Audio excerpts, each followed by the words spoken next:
Anthony Edwards and Karl Anthony Towns lead the Timberwolves in a Game 2 win over the Nuggets. Towns and Edwards both scored 27 points in the 106-80 win at Denver, giving the Wolves a 2-0 series lead. Minnesota is now 6-0 in the playoffs with Game 3 on Friday in Minneapolis. Here's Anthony Edwards and Karl Anthony Towns after the game. It worked in our favor tonight, man. That's all that was. We made shots, they didn't. That's the defending champs over there, so they're not going to come out and play like that again in Game 3. We got to be ready to take their punch. And I always tell the team, like when we huddle up and Finchie say, we got to be ready to take their punch, I say, we're going to punch too. I mean, they're not the only one punching in the fight. So, I mean, yeah, just like that. They're not the only one that's going to come out punching. A loss like this is tough. You feel embarrassed. You feel exposed. So what are you going to do about it? That's my biggest thing. What are you going to do about it? Look yourself in the mirror. Have the courage to look yourself in the mirror. Say, I did not do my job tonight. And be better next game. That's all I can ask of them. Okay. Shannon, are you more impressed with the T-Wolves after that blowout win or disappointed in the Denver Nuggets? I'm more impressed with the T-Wolves. If somebody would have told me that they were going to take apart the Nuggets like they did, I didn't think Nikola Jokic could play any worse than what he played in Game 1. And he had 32, but he played worse. He was 5 of 13. He had another high turnover game. They're not making shots. Jamal Murray is complaining. He wants every call. He's throwing things on the floor. He's pouting, whatever the case may be. And I don't want to hear anything about he's hurt because he didn't look hurt against the Lakers. He had game-winning shot. He's iffy, he's doubtful, he's questionable, and he scored 32 in the closeout game. So I don't want to hear anything about that. But what the Timberwolves are doing, you see the athleticism. They got nobody to be able to stay in front of Ant-Man. You got Nickeil Alexander. You got Jaden Daniels that's hounding him, that's making it tough on him. They're making it tough on Nikola Jokic. They're not giving him anything because, he likes to play tap to the ball to himself, and every time they do it, they slap it out his hands. He tries to go up for a shot. Karl Anthony Towns is there, or they're blocking his shot from behind. And Aaron Gordon hadn't given you a whole lot of production in these ball games. I've been I thought it would be a tough series. I thought it was going to be a 7-game series all along. But, boy, if the Nuggets don't pick this thing up, Jamal Murray is going to have to play the game of his life. Nikola Jokic is going to have to play the game of their lives in order to keep from getting swept.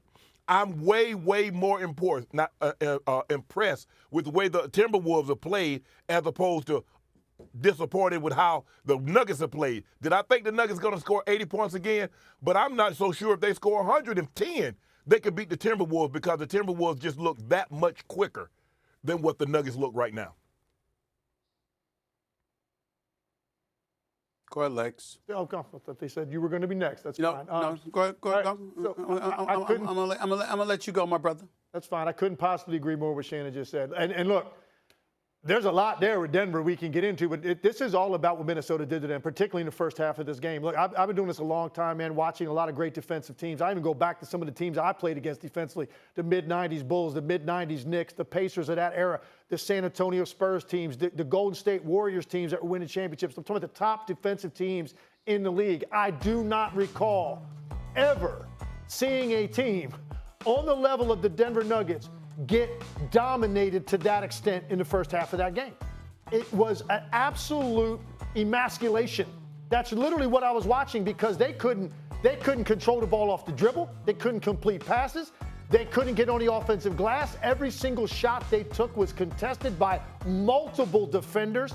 The Denver Nuggets looked inept offensively. This is a defending champ. This is one of the best offenses in the league. This is one of the best two-man combinations in the league. This is a guy that's about to get his third MVP, and they looked completely overwhelmed by what Minnesota did to them defensively. I just literally cannot recall seeing a bigger mismatch with what a defense was throwing at a great offense than what I saw last night. All credit goes to the Timberwolves. They did not want to give the Denver Nuggets one breath of life to believe that they were in this series. That was their intent last night, and I think they accomplished their mission. Tim Legler, I'm glad that you are here for this segment. Shay, listen up. Yes. Listen good, buddy. I got something to tell you. I got something to tell both of y'all, okay? Now, Tim Legler, you said that you hadn't seen it. I mean, what transpired in the first half. By the way, And one. That's my nickname for Jamal Crawford. That brother that retired, the sixth man of the year, 3 times. That brother's something special. He was on TV last night. He had the line of the playoffs. The line of the players. He said this is maximum security defense. That's what he called it. He said maximum security. That's what it was. I mean, they had Denver, the reigning defending NBA champions, on lock and key. Tim Legler, you said you can't recall. Let me refresh your memory. I want you to think back, Shannon. I want you to think back, Legs. Put my brothers up on the screen. I want to see them when I'm talking to them. I want you to look back, harken back. It's 1994-95. Michael Jordan comes out of retirement, loses to the Orlando Magic in the semifinals. Remember that? Mm-hmm.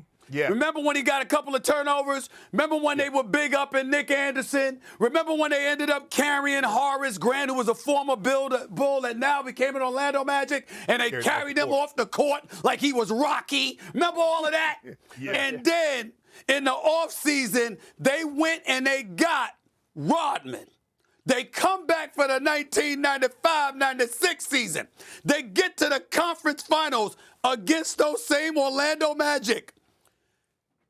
121-83 in game one. Remember that, Legs? Yeah. Remember when we watched Michael Jordan and Scottie Pippen and Ron Harper and these boys? The Orlando Magic could barely dribble it past half court. Chicago was on them like such piranhas. You knew at that moment it was vengeance. It was being exacted in such a profound way that I said, oh, my Lord. And here's where the kicker was. The leading scorer for the Bulls that game was Jordan, no surprise. 21 points. It wasn't even about offense, Shay. It was about defense. They put them brothers under lock and key.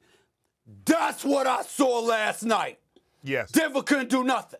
I ain't seen defense played like that in more than 35, in damn near 35 years. That's how much lock and key Denver was on. It was like that. And I'm willing to say this right now. Damn it. Give my man Big Perk some credit. He talked about Minnesota going to the finals and all of this other stuff. I think that the Denver Nuggets are on the verge of getting swept. I never thought in my wildest dreams that I'd be able to say that. I think the Denver Nuggets are on the verge of getting swept. And I believe that the Minnesota Timberwolves are going to win the world championship. Wow. I think they're going to win it all. Wow. I think they're going to win it all.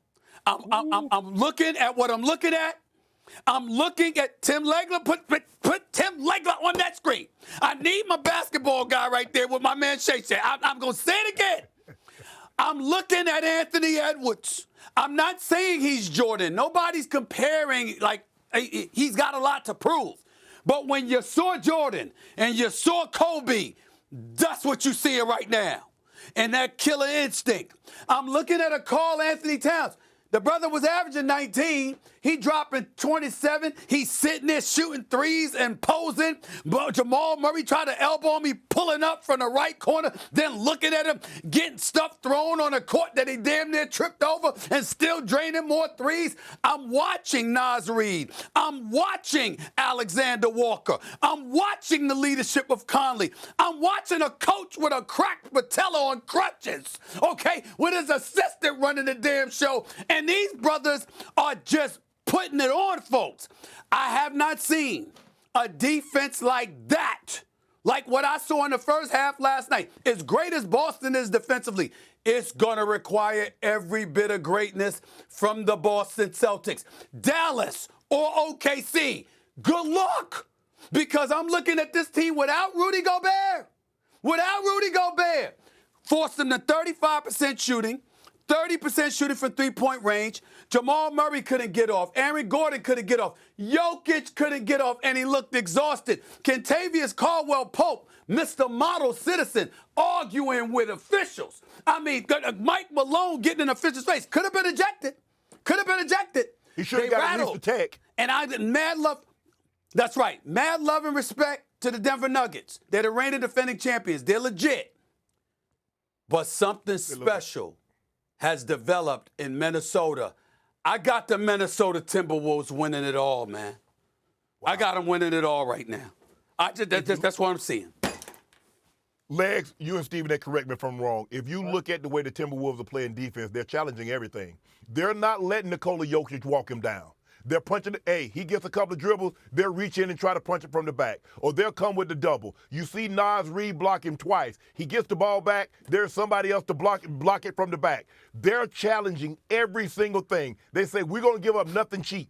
All these loose balls, there's a difference. If you, Rob Pelinka, I hope you're watching this. You see what you need? You need athletic wings. You need guys that are athletic. You see Jaden Daniels? You see Walker Alexander? You see Ant-Man? You see that? You see what causes the Nuggets problems is size. Size bothered them. Karl Anthony Towns, Naz Reid. They didn't have Rudy Gobert. The same thing that gave them problems before is giving them problems again. You need athleticism, and that's what the Minnesota Timberwolves possess. When was the last time we saw the Nuggets look frustrated in a playoff series? We probably got to go all the way back to when they lost, what they got swept, if I'm not mistaken, by Golden State. That's the last time that we've seen them so frustrated, discombobulated. But the Minnesota Timberwolves, they're doing a number. Now, I know it's only 2 games, and Minnesota's going to have to come out and, like they said, weather the storm early because you know the Nuggets going to come with an avalanche. But I haven't seen the Nuggets look this out of sorts, this out of kilter in a very, very long time. They're doing a number on the defending champs. Stephen A. and Shannon, I think based on what we saw last night, Minnesota should be now relegated as the favorite because that was a defensive performance for the ages. I literally couldn't believe what I was watching. I was texting people during it. I can't believe how inept Denver looked offensively. And Stephen A., I love your story because I played against those teams. In fact, we played that Bulls team in the 97 playoffs. So I remember those teams very, very well. The one difference I'll say, though, is this. They weren't the defending champs that they did that to. These are the defending champs. And with a dude that's about to win his 3rd MVP, and they looked overwhelmed. They had the life squeezed out of them. And it was amazing. They had no response. I love what Mike Malone said because there's nothing else left to say. Yep, it was embarrassing. We were humiliated. We were dominated. And my question is, what are you going to do about it? And that's all I'm going to say to my team. And I'm going to find out. I'm calling the game, by the way, with Mark Jones on Friday night. I'm going to be there for Game 3. Yeah. And I want to see Denver's best response. But Jamal Murray's got a situation we're going to get into now that might have something to do with the outcome of that game, too.